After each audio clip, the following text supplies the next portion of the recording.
Here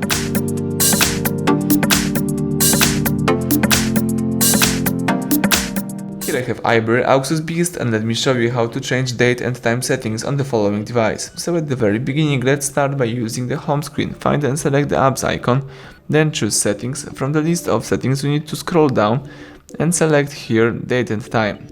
So right now you can choose the automatic date and time by enabling this option. For example, you can use the network provider as the generator of the date and time, or you can simply tap off, and here you can choose your date, you can choose your time, and you can select the time zone. But in my case, let me go back to the automatic configuration of time zone and date and time, and now let me go back.